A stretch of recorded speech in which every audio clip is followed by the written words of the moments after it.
Hello and welcome to the Big Reviewski with Chicago Town Pizza. My name's Eoghan, there's Rory, and Halloween is done and dusted. You've packed away your sexy costume for another year. You've watched all of our scary movie recommendations, right? And now it's time for the C word. Please tell me you're not talking about Christmas already.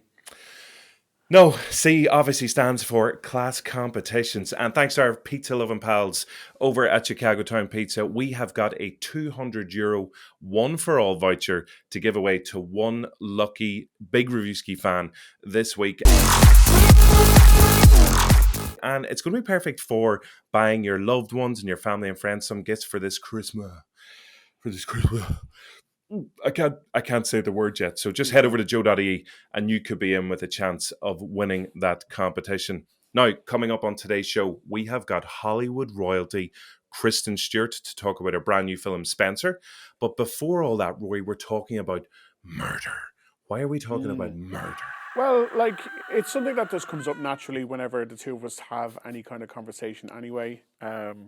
Regardless of what the police think, it's just a hobby, not a hobby. It's an interest. It's a passing interest for us. But specifically this week, it's more to do with the return of Dexter, who last was seen on the screen in 2013. Rhymed quite nicely. And is back this week for Dexter New Blood. It's one of our recommendations that we're going to talk about later in the show. But before then, we wanted to talk about our favorite serial killer shows of all time. So this is our top 5, in no particular order, serial killer show recommendations for you at home. Pick number 1 on our list is Mayor of Easttown. It's the newest show on the list, and Kate Winslet is astonishingly good as the small town cop who's busy smoking her vape and catching perps as she hunts down missing girls and murderous men. The Easttown Police Department received a call reporting a dead body in Creedham Creek. We've decided to bring in a county detective to assist with the case. How do you like working with my mom so far? We're just getting started out. Any tips? Lower your expectations? Should we do this outside? No. All right, let's go. Hey, whoa. Mayor, What's happening? She knows what's happening, Tony. okay? She knows. Mayor, All right, let me go. Are you friends with these people? Yeah. Our second pick is the first season of True Detective. You can skip the second and third because they're not that great, but the first one, it's that perfect marriage of Matthew McConaughey and Woody Harrelson and a serial killer thriller story, and directed by Corey Hohi Fukunaga, who recently just did No Time to Die. It is one of the best shows in recent years that HBO have done, I think, and it is available to watch on now, right now.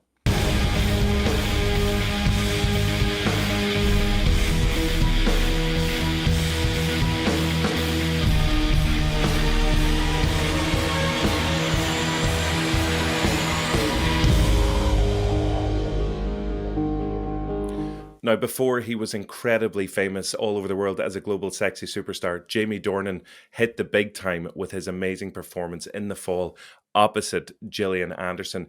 He plays a serial killer in this Belfast set, incredibly tense TV show.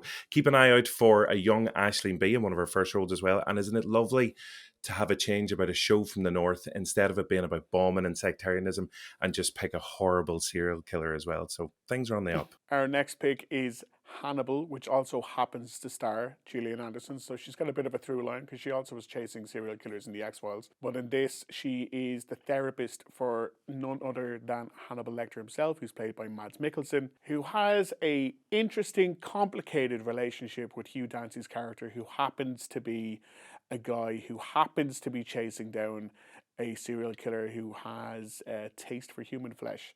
So this is one of the best looking and just purely sexy serial killer thrillers out there. Sexy's coming up a lot in the serial killer countdown, I've just realised. And our final pick for the best small screen serial killer TV shows is, of course, Mindhunter. This isn't just a brilliant show about serial killers, it's a brilliant TV show, full stop. All about the fascinating true story of the FBI setting up their behavioral science unit back in the 1970s as their agents went around talking to real life serial killers. Don't be alarmed though, it's a wee bit jarring whenever you hear Jonathan Groff, the main lad. He did provide the voices for Sven and Kristoff in Frozen. This is slightly different. And Netflix and David Fincher, if you're watching, please, please, please give us season 3 of Mindhunter. Well worth a watch. Now that we've got all that horrible murder out of the way, it's time for the magic of Marvel on the big screen. Rory, we recently had Shang-Chi. That was the latest release from the Marvel Cinematic Universe, but finally, they're getting around to releasing Eternals. You can't protect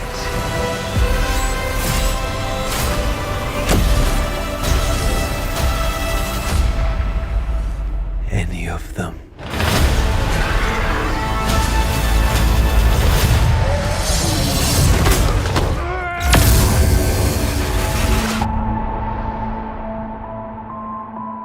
Feels like this one's been a long time coming, probably because we are so invested in it, because I think this is our first Irish star in a Marvel movie. Is that right? There was also Claire Dunn. She starred in Yeah. Spider-Man as well, Far From Home. And Chris But O'Dowd was in a Thor, there you go. You So- see, there's loads of them in there. I guess. Yeah, but this is like the first time that they played like a superhero, maybe. Yeah, this is the new one from Chloe Zhao, who recently won Best Director for Nomadland, which also won Best Picture earlier this year. It's an all-star cast: Angelina Jolie, Richard Madden, Kit Harington, Gemma Chan, Kumail Nanjiani, Barry Keoghan, Brian Tyree Henry. There's just so many famous people in this, and even more that we can't really talk about until you've all gone to see it. This is kind of expanding the Marvel universe a bit further again. It's to do with gods and deities, and goes back to the beginning of time and creationism and parallel universes. And it really is, I think maybe because it arrived 2 weeks after Dune, there's a lot of Dune in this Eternals movie. So I think people might pick up on the epic nature of that, which is not a bad thing at all. The only thing I will say that's somewhat negative is that this feels like a $200 million trailer for Eternals 2, because it's like spending 2.5 hours introducing everyone, and because there's so many people, unlike say Avengers Infinity War or Endgame, which had 10 years and 20 odd movies for us to get to know everyone, this is kind of jumping right in the deep end in terms of like the pure amount of characters to get through. So there's a lot of introductions, there's a lot of exposition, and not a lot of action, really. So it does feel like now we've done the legwork, Eternals 2 will be more fun. But this one's it's still good. It's just, yeah, it feels like a prologue or something to a more fun movie that might come out in 3 years. Yeah, it's interesting the way they had to set it up this way, because obviously with Iron Man, Thor, Captain America, even though they were on the rise as popularity in terms of their characters, it's not like anybody is sitting at home with Druig, no offense to Barry Keoghan, but with Druig, like, pajamas and bed sheets or posters up on their wall currently. So everybody's just like, right, so that's Angelina Jolie, that's that lad from Game of Thrones, and that's that other lad from Game of Thrones. So there's a lot to get your head around here. But again, obviously diehard Marvel fans will be absolutely committed to it. So I will see you there in the cinema. Speaking of parallel universes as well, that brings us on to our next release, Spencer, because this is a whole other world that we're not really privy to. It is, of course, Kristen Stewart starring as Princess Diana in Spencer. Yeah, so this is the new one from Pablo Larraín, who directed Jackie, that wife of JFK story starring Natalie Portman a few years ago. That got a lot of Oscar buzz, and it was showing a different angle to a public figure who you might have thought you knew very well, but maybe this is giving an inside look to something you didn't already know about. And that's exactly what they've done with Spencer again. Kristen Stewart is fantastic in this. Anyone who's asked about it, I'm like, it's a 5-star performance in a 3-star film. The script is by Stephen Knight, who on a good day has done Peaky Blinders, and on a bad day has done, do you remember Serenity with Matthew McConaughey and Anne Hathaway? Like one of the worst films I've ever seen. So he is hit and miss. And it's almost like those two Stephen Knights were both working on the script for this, because at the times you're like, this is great, and at other times you're like, what the hell is going on? But it is all pinned together with Stewart's performance. We will be talking to her later in the show, and the full interview is up on Joe's YouTube channel right now. And she is the reason to go see it. So I wouldn't be surprised by an Oscar nomination for her, but I would be for the film. Gotcha. Well, stay tuned for Princess Keiju coming up towards the end of the show. So those are the big releases. There's been jammers weeks over the past little while in terms of cinematic releases. So just the two massive ones this week with Spencer and Eternals. And now, again, as ever, it's been a busy week for amazing trailers. And even just before the show today, Rory, yourself and I, we were like, oh my God, there's a trailer for Morbius is there as well, obviously with Jared Leto. And there's some very cool stuff in that. But you can check out more about that trailer up on Joe.ie. But what trailer have you picked as your favourite from the past week? No, I won't. No, not my favourite. I won't answer that because a new trailer for Moonfall came out this week. And I didn't talk about Moonfall this week because I have some self-restraint. And instead, I wanted to spread the love a little bit. So we're looking at the new Irish horror Unwelcome, which is directed and co-written by John Wright, who people might know as being the guy behind the cult Irish horror comedy Grabbers from a few years ago. Is it about goblins? They just live in your garden? And it's like it's a British couple who move over. So it's Hannah John Kamen, who people might know from Ant-Man and the Wasp, and Douglas Booth, who people might know from having the most ridiculous jawline in human history, and also films, I guess. But they move into like this remote Irish cottage, and they're like, "Oh, look what we got," and we're just gonna do it up. And the locals are a bit quirky, and they're like, "Oh, there's something in the garden, guys. You better be cool about that thing in the garden, because if you don't, and you don't keep up with the local Irish mythology, then you're in trouble." And also, there's a subtext about you English coming over here taking all our Irish stuff. Which just really just smacks hard against the rest of the film. Colm Meaney's in there. Chris Wally, who people should know from The Young Offenders, is also in there. It looks weird. If it is about a goblin, I am very excited to see it. But it's about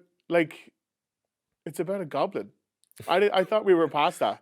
But I guess we're not. I think there's definitely a gap in the goblin market at the moment, ever since the Harry Potter films finished up, so, and the Lord of the Rings ones as well. Yeah, they look like those little mythological creatures, the red caps. And I actually watched this trailer a couple of times because there's a couple of, you can pause and like put it in like slow motion and freeze frame where you get some snippets of these horrible little creatures. But yeah, it looks like a lot of fun. And again, as you said, the director who directed Grabbers previously, which is just shout out to Kevin Lahan as well, screenwriter of that, because absolutely brilliant Irish horror film. So even if this has any sort of sprinkling of that film from a number of years ago, then we could be in for a spooky treat. Even though Halloween's finished, why are we still talking about scary films?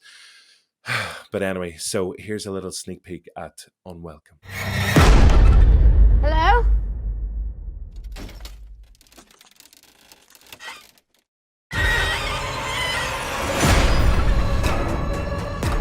Is anyone there? I can't be scared.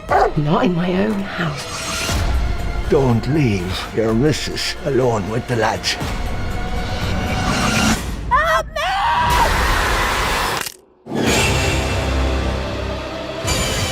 No need feeding.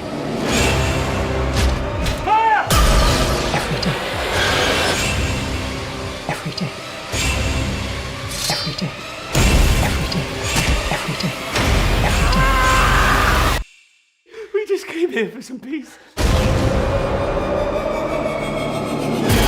Once you've watched that brand new trailer and you've gone to the cinema to see those films, it's time to watch some small screen adventures. Rory, what is being released at home this week? This week, the first thing I want to talk about is the 5th season of Big Mouth, which is one of my favorite things that Netflix have ever put out there. So between being very funny and intelligently approaching stuff like sex and gender and sexuality and all that stuff, and how when you're a certain age, your best friend might as well be the only person in your life because you just love them so much. And it's something I can't relate with. Owen. Be careful. Can't do it. the primary reason I want to recommend this is down to Maya Rudolph's voice work, which might be my favorite thing in the whole world. If you've ever seen it, you know already what I'm talking about. But if you haven't seen it, here's a little clip. You're very beautiful. I know. Why do you smell so good? Because I don't use deodorant and I only take bubble baths. And if you've heard that and didn't think it was the greatest thing in the world, you're wrong, first of all. And second of all, we can't be friends. But third of all, you do watch all of Big Mouth because it's great. But the 5th season, all the episodes are dropping on Netflix on Friday, the 5th of November. So that's my weekend sorted.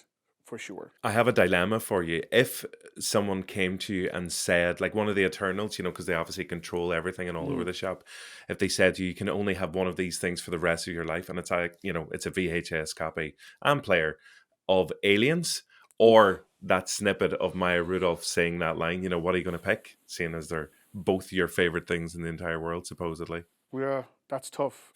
First of all, when you asked the question if one of the Eternals offered you this, I thought you meant like Louise Redknapp or one of her bandmates. So I was like, they can't do anything. So that's my answer to your question. Okay, that's what you're coming back at me with the fact. No, Eternals actually split up a number of years ago, so I can't actually answer that question. Yeah. Okay, I don't think that's going to hold up in court, but whatever. Our other release this week that will be available to watch at home is The Harder They Fall. Now, this is a Western that we actually reviewed the trailer for just a few weeks back, and if it's got an amazing all-star cast. It obviously is very influenced by Tarantino. You've got Idris Elba in there kind of leading the show. But if you're sitting in this weekend and you're looking for a gory fun fest, then this Wild Wild West adventure is the one for you. And last but not least, Rory, what else do we have? Yeah, it's the inspiration behind our serial killer thriller drama TV show Countdown. It's Dexter New Blood, which picks up 10 years after the events of the most recent season, which actually came out just about 10 years ago now. Michael C. Hall is back. He is trying to live a quieter, less murderous life, but wouldn't you know it, something from his past drags him back into the world of serial killing. So if you were a fan of Dexter back in the day, the good news is early word on the new season is very positive. So the first episode arrives on Monday, the 8th of November, and then we'll be screening weekly every Monday after that. I have a couple of friends, full stop, that's the end of the sentence. I have a couple of friends, a number of friends who are obsessed with Dexter, the original series as well. So they're very exciting about seeing this. And to be fair, the trailer actually, it's a really, really good trailer, so it does look quite intriguing. And again, Michael C. Hall is always very, very watchable. So looking forward to that one as well. So those are on the small screen. Now it's time for Pizza and a Movie with myself and Rory. We have been focusing on Halloween recommendations, but this is where we vie for your love and attention. And, you know, we're not afraid to completely degrade ourselves in front of you as well, which is what Rory did last week when he brought along the help of Cillian Murphy in his choice of The Shining as part of our Halloween special. And I went for Wallace and Gromit, The Curse of the Were-Rabbit, which, to be honest, since we did the show last week, I think I've watched that film maybe about 4 times. It's so good. But yeah, can we get our drum roll, please? Because like, it's so tough going up against The Shining at the best of times, never mind on the 31st of October as well. So Rory, have you a feeling of what way this go? I love the way our drum roll is still going in the background here. The guy's going to be knackered playing this. Yeah, I've got geez, what would you call it when you've got like a premonition of a murder? Oof. What's the word? I see what you've done there. There. That's very, very clever. The Shining. So yes, our result finally is Wallace and Gromit, The Curse of the Were-Rabbit, 45%. And before I even reveal the answer, Matt's fans will probably know who's won this one. It is The Shining with 55%. So congratulations, Rory. What celebrity cheater have you brought along this week to help you pick your choice? Well, technically I brought along 2. Because this movie is one of the greatest action movies of all time. It's being added to Disney Plus on Friday, the 5th of November. So that's a perfect watch for you for this weekend. It's Travolta and Cage swapping faces in Face Off. It's the most ridiculous, over-the-top action thriller of maybe all time. Two bonkers actors doing two bonkers impersonations of each other, and there's a motorboat chase at the end. So I don't know what else I could do.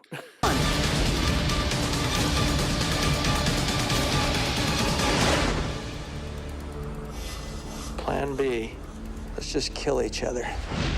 You motorboating son of a... What an amazing film. Yeah, I just want to reach out and do that, that face rub where he just wipes his hand down people's faces. Can't do that these days. That is a great shout. My choice is, it's just been released on Netflix. It's way more recent. It's from 2019 and it stars a resplendent and resurgent Jennifer Lopez. And Rory, I know you're going to be torn about this one because it's based on a brilliant kind of semi-true story about a gang of strippers who completely fleeced Wall Street bankers for millions of dollars, and they've turned it into this absolutely brilliant, really funny, really thrilling film. It is, of course, Hustlers. So, Rory, I don't know, you might vote for my one this week.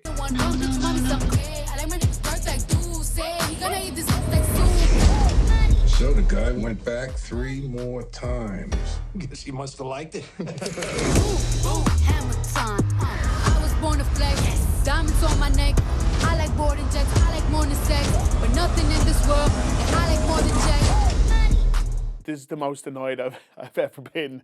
This is like, no, this isn't yours to use. You can't. No, I can't believe I'm actually. What?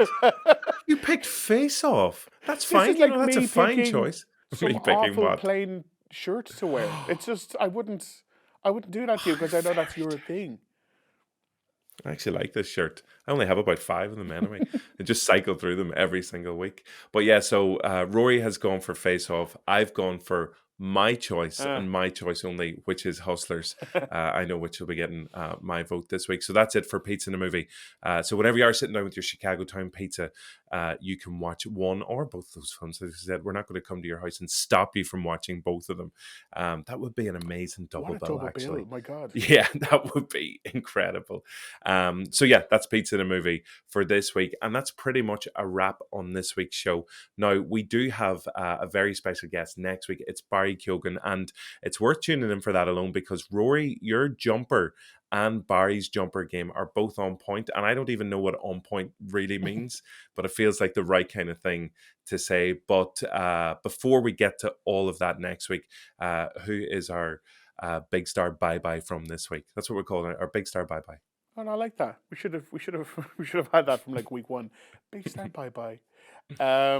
It's Kristen Stewart talking about playing Princess Diana in Spencer. As we mentioned, the full interview is up on Joe's YouTube channel right now.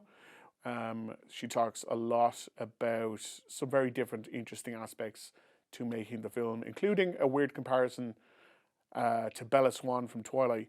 But what you're going to hear right now is the stuff that she didn't really realize or know or comprehend prior to making the film about Princess Diana, and then she learned these details or, just got to know her a bit better and was quite surprised about some of the stuff she learned as she headed into the project. Okay, well, everybody enjoy that. I have to go and get out of this stupid shirt now because you slagged it off. See you next week. Take it off. Take it. Oh, I don't know. She's complicated. It's so easy to love her. And it's so easy for people who are more frustrated with her to kind of make her one thing, that she's, defiant, petulant, that she knew what she was getting herself into, yet didn't then want to take on the responsibility and kind of just blew it. I don't know. I think considering her life, I don't know, there's no way to develop naturally and normally in that environment. She was so young when she entered this situation. I think maybe to me, because she passed away when I was 7 years old. I always kind of I looked up to her. She's a grown-up. She's always been a grown-up to me. But then when I started doing all of this research, I was like, how old was she when she met him? a baby, like a teenager. I can't believe that, you know, that was what was surprising is, but we expect her to be this fully fledged and formulated woman. It's like, excuse me, I've not had a chance to grow up yet. So yeah, that was striking. And it's funny because it's like, it's obvious. It's just that when you actually look at the details, it's shocking